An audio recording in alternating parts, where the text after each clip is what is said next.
औज़ुबिल्लाहि मिनश्शैतानिर्रजीम बिस्मिल्लाहिर्रहमानिर्रहीम। Dear students, अस्सलाम वालेकुम वरहमतुल्लाहि वबरकातुहू। आज के इस सेशन में आपको वेलकम किया जाता है। आज हम फ़िज़िकल केमिस्ट्री का लेक्चर नंबर 16 करेंगे और लेक्चर नंबर 16 हमारा रिलेट कर रहा है बेसिकली डाई इलेक्ट्रिक कांस्टेंट के साथ। और डाई इलेक्ट्रिक कांस्टेंट का जो ताल्लुक़ है ये पॉइंट चार्जेस के साथ है और पॉइंट चार्जेस के दरमियान जो डिस्टेंस है उसके साथ है। In other words we can say that dielectric constant is explained by the Coulomb's law. इसको कूलम्स लॉ से एक्सप्लेन किया जाता है। और अब हम देखेंगे कि कूलम्स लॉ क्या है और कूलम्स लॉ के अंदर क्या क्या चीज़ें हैं, फिर डाई इलेक्ट्रिक कांस्टेंट को किस तरह हम कैलकुलेट करेंगे और कौन से फैक्टर्स हैं जिनके साथ हम उनको कैलकुलेट कर सकते हैं। तो डाई इलेक्ट्रिक कांस्टेंट सबसे पहले जो है वो हम देखेंगे कि इस चीज़ को हम करेंगे कूलम्स लॉ के साथ रिलेट कि डाई इलेक्ट्रिक कांस्टेंट आपका बेसिकली होता क्या है। डाई इलेक्ट्रिक जो है कांस्टेंट वो बेसिकली हम ये लेते हैं दो मीडियम्स के दरमियान जो चीज़ पड़ी हुई होती है उसको हम डाई इलेक्ट्रिक कहते हैं। अभी हम देखते हैं कि कूलम्स लॉ किस तरह हमारी हेल्प कर सकता है और कूलम्स लॉ में हम किस तरह इसको डील कर सकते हैं। कूलम्स लॉ इसके हवाले से क्या कहता है। Coulomb's law basically a scientist है कूलम, जिसने दो तरह की फोर्सेस को डील किया था। वो फोर्स या तो अट्रैक्शन हो सकती है, फोर्स ऑफ अट्रैक्शन, या फोर्स क्या हो सकती है, रिपल्जन। ठीक है, फोर्स ऑफ अट्रैक्शन और फोर्स ऑफ रिपल्जन, इनका ताल्लुक था चार्जेस के साथ। ठीक है जी, चार्जेस उसने लिए थे और चार्जेस भी कौन से थे, पॉइंट चार्जेस। स्मॉल चार्जेस को हम पॉइंट चार्जेस कहते हैं, या जिन चार्जेस को चेक किया जा रहा होता है उनको भी पॉइंट चार्ज कहा जाता है। तो अब पॉइंट चार्ज जो था, इनके उन्होंने दो चीज़ें डिस्कस की कि अगर इनका मैग्नीट्यूड देखते हैं तो मैग्नीट्यूड का फोर्स के ऊपर क्या फर्क पड़ता है। Magnitude mean the numerical value of the charges. Charge कितना है, यानी कितने कूलम का चार्ज है, 1 कूलम है, 2 कूलम है, 3 कूलम है। जो न्यूमेरिकल वैल्यू हम ले रहे हैं 1 2 3, that is called the magnitude. Coulomb's ने ये डिस्कस किया था कि मैग्नीट्यूड का इसके ऊपर क्या इफेक्ट पड़ता है। एज इट इज कूलम ने ये डिस्कस किया था कि चार्जेस के दरमियान डिस्टेंस अगर कम या ज्यादा करें तो फोर्स ऑफ अट्रैक्शन और रिपल्जन पे क्या फर्क पड़ता है। अब कूलम्स लॉ हमारी क्या हेल्प करता है। कूलम्स लॉ बेसिकली ये कहता है फोर्स ऑफ अट्रैक्शन और repulsion is directly proportional to the product of the 2 point charges. Again I am repeating, force of attraction or repulsion is directly related to the 2 point charges. It is directly related to the product of the 2 point charges and inversely proportional to the square of the distance between these two charges. Square of the distance between these two charges. कहने का मकसद क्या था, अगर हम magnitude कम करते हैं, charge थोड़ा लेते हैं, फोर्स ऑफ अट्रैक्शन और रिपल्जन भी उसी के मुताबिक कम होगी। अगर मैग्नीट्यूड ज्यादा लेते हैं, न्यूमेरिकल वैल्यू बढ़ा देते हैं उनकी, या चार्ज कूलम में ज्यादा ले लेते हैं तो फोर्स ऑफ अट्रैक्शन और रिपल्जन इंक्रीज कर जाएगी। एज इट इज डिस्टेंस की अगर हम बात करें तो डिस्टेंस में हम क्या देखते हैं, ये जो डिस्टेंस हम ले रहे हैं, अगर दो चार्जेस के दरमियान डिस्टेंस को बढ़ा दिया जाए, चार्जेस को दूर दूर कर दिया जाए, जितना आप चार्जेस को दूर करेंगे उतना ही उनके दरमियान फोर्स ऑफ अट्रैक्शन और रिपल्जन कम हो जाएगी। डिस्टेंस के बढ़ जाने से, डिस्टेंस के ज्यादा हो जाने से फोर्स ऑफ अट्रैक्शन और रिपल्जन डिक्रीज कर जाती है। एज इट इज डिस्टेंस कम कर दें आप, दोनों के दरमियान जितना डिस्टेंस कम करेंगे फोर्स ऑफ अट्रैक्शन और रिपल्जन उसी के मुताबिक जो है वो डील की जाती है। डिस्टेंस कम होगा, फोर्स ऑफ अट्रैक्शन और रिपल्जन ज्यादा होगी। डिस्टेंस अगर ज्यादा होगा, फोर्स ऑफ अट्रैक्शन और रिपल्जन क्या होगी, कम होती है। तो ये बेसिकली एक सिंपल सा कूलम लॉ था। इसको जब हम अरेंज करते हैं तो इस फॉर्म में हम अरेंज करते हैं, फोर्स ऑफ अट्रैक्शन और repulsion directly related to the 2 point charges and inversely proportional to the square of the distance between them.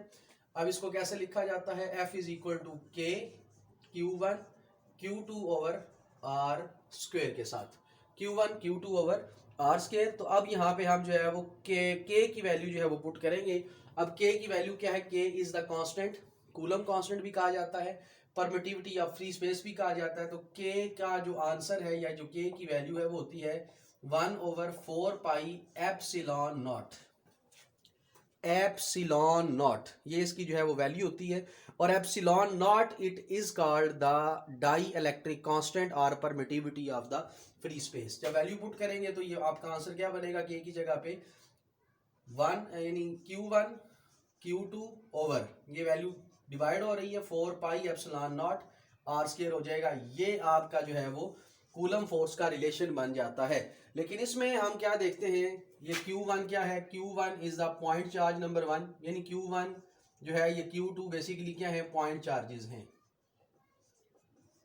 ये पॉइंट चार्जेस आ गए। 4 पाई ये आपका कांस्टेंट है। आर जो है वो बेसिकली क्या है, डिस्टेंस बिटवीन द चार्जेस। और एप्सिलॉन नॉट क्या है, epsilon naught is called dielectric constant. ठीक हो गया जी। या इसको कहा जाता है permittivity of the free space. Permittivity of free space ये भी इसका नाम है। ठीक है, इसको परमिटिविटी ऑफ फ्री स्पेस भी कहा जाता है। अब हम चेक करते हैं यहाँ पे कि डाई इलेक्ट्रिक कांस्टेंट की वैल्यूज डिफरेंट मीडियाज में क्या होती है। मसलन अगर हम वैक्यूम लेते हैं तो वैक्यूम के लिए डाई इलेक्ट्रिक की वैल्यू क्या होगी। तो जो वैक्यूम के लिए हम डाई इलेक्ट्रिक की वैल्यू लेते हैं epsilon naught should be equal to the 1। Water के लिए इसकी होती है 80। ठीक है जी, एप्सिलॉन नॉट की वैल्यू वाटर के लिए 80। इसी तरह एसीटोन के लिए, एसीटोन के लिए एप्सिलॉन नॉट की वैल्यू होती है 20। बेंजीन के लिए इसकी वैल्यू अब देखते हैं क्या होती है। बेंजीन के लिए इसकी जो वैल्यू होती है दैट इज 2.28। इसी तरह जब हम इथानॉल की बात करते हैं तो इथानॉल के लिए इसकी जो है वो वैल्यू बनती है 29.3। और एज इट इज अगर हम देखें जी डाई इथाइल ईथर,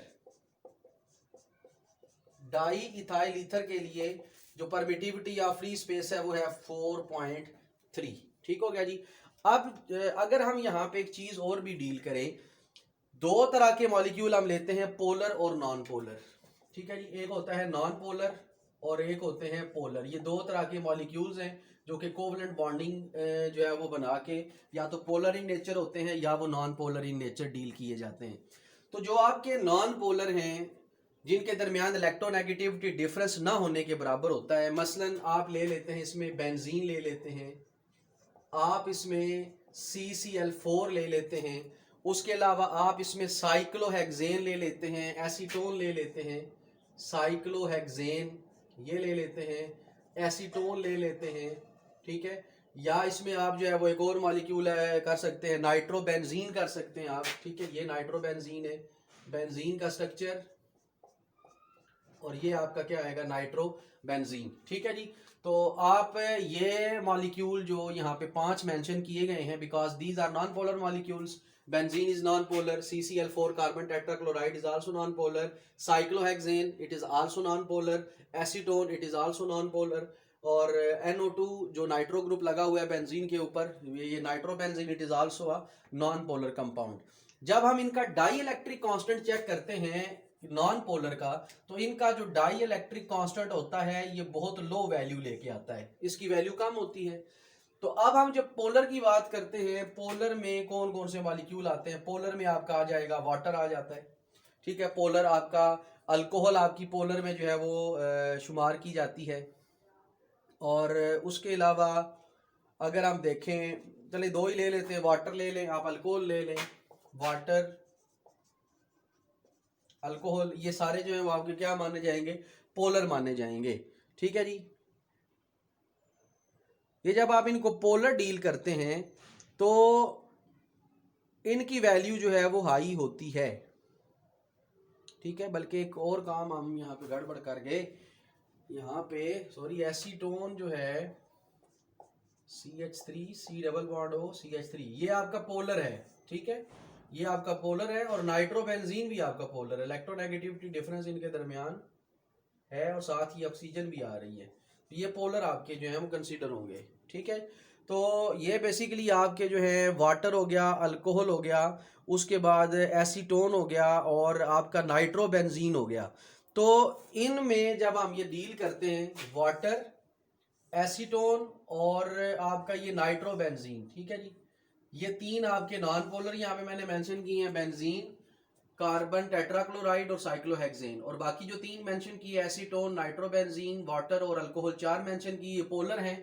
तो अब क्या होगा, जो नॉन पोलर है उनका हाई होता है, नॉन पोलर का लो होता है, और पोलर का जो डाई इलेक्ट्रिक कॉन्स्टेंट है वो क्या आया, हाई आएगा। ठीक है, अब इसकी वजह क्या है कि इसका क्यों हाई आता है, ठीक है, इसका हाई क्यों आया, पोलर का हाई इसलिए है और क्योंकि स्ट्रक्चर इनके डिफरेंट हैं। तो हम ये कह सकते हैं कि इनके दरमियान जो परमिटिविटी ऑफ फ्री स्पेस के चेंज आया है, या जो डाई इलेक्ट्रिक कांस्टेंट की वैल्यू कम ज्यादा हुई है, it can depend upon the structural arrangement, it is depend upon the structure of the substances. तो हम कह सकते हैं कि ये जो आपका डाई इलेक्ट्रिक कांस्टेंट है ये कॉन्स्टिट्यूटिव प्रॉपर्टी है, कॉन्स्टिट्यूटिव प्रॉपर्टी भी जो है वो इसको कहा जा सकता है।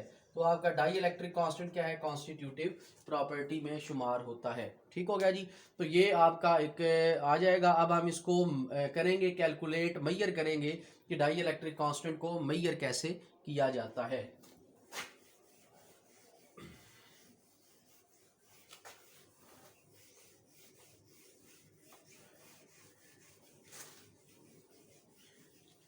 डाई इलेक्ट्रिक कांस्टेंट की मेजरमेंट अगर हम देखें तो इसकी मेजरमेंट जो है वो कैसे की जाती है।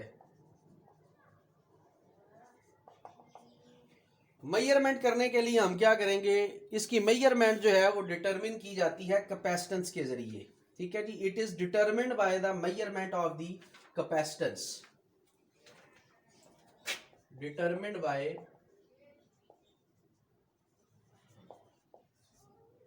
कैपेसिटेंस। अब कैपेसिटेंस क्या होती है, कैपेसिटेंस बेसिकली ये कैपेसिटर की एक प्रॉपर्टी है, और कैपेसिटेंस हम कहते हैं ability to store the charge. ठीक है जी, ability to store the charge is called capacitance, ability to store charge is called capacitance. तो ये कैपेसिटेंस की डेफिनेशन आ जाएगी कि जब हम कैपेसिटेंस को मेजर करेंगे तो फिर हम जो है डाई इलेक्ट्रिक कांस्टेंट को कैलकुलेट कर सकते हैं। Basically it is the ratio of the capacitance due to the medium to the capacitance due to the vacuum. तो यहां पर हम देखेंगे कि ये जो डाई इलेक्ट्रिक कांस्टेंट है ये दो चीजों की जो है वो रेशियो है। किस किस की रेशियो है, it is the ratio of the capacitance due to medium to the capacitance due to the vacuum, ये इनका कॉम्बिनेशन है। ठीक है, ये बेसिकली रेशियो है, dielectric constant is the ratio between capacitance due to medium to the capacitance due to the vacuum. तो ये इसका मैथमेटिकल एक्सप्रेशन भी आपके सामने लिखा हुआ है, epsilon naught is equal to capacitance in medium and capacitance due to vacuum. अगर हम देखें कि अगर mostly in the place of vacuum we take standard reference liquid से बेंजीन, तो हम इसमें जो है वो बेंजीन अगर लेते हैं तो क्या होगा, फिर ये मीडियम वगैरह हम अगर नहीं लिखते तो कुछ स्टैंडर्ड लिक्विड ले लेते हैं, तो उस वक्त ये वैल्यू आपकी इस तरह बन जाएगी C1/C2 के साथ आएगी। अब ये जो E नॉट है, एप्सिलॉन नॉट है, अब ये आपका हो जाएगा E1/E2, that is C1/C2। Standard value जब लेंगे तो जहरी बात है आपने जिसकी डाई इलेक्ट्रिक कांस्टेंट निकालना है वो आपको फाइंड करनी होगी, और आप जो स्टैंडर्ड लिक्विड दिया है जैसे कि बेंजीन आप ले रहे हैं तो बेंजीन का डाई इलेक्ट्रिक कांस्टेंट आपको पता होगा। मसलन अब हम लेते हैं E1, अब क्या है E1, it is the dielectric constant of liquid. ठीक है, रिक्वायर्ड लिक्विड। ठीक है, जो लिक्विड आपको चाहिए होगा उस लिक्विड की आपने क्या करनी है कि डाई इलेक्ट्रिक कांस्टेंट आपने देखना है। और E2 क्या होगा, E2 it is the dielectric constant of benzene, that is the standard liquid. ठीक हो गया जी। और C1 आपका क्या है, capacitance of the required liquid, C1 is capacitance of required liquid.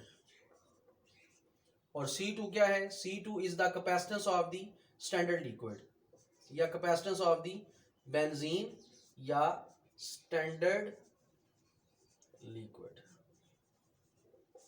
ठीक है जी। ये क्या आएगा, कैपेसिटेंस इसकी जो है वो हम डील करेंगे।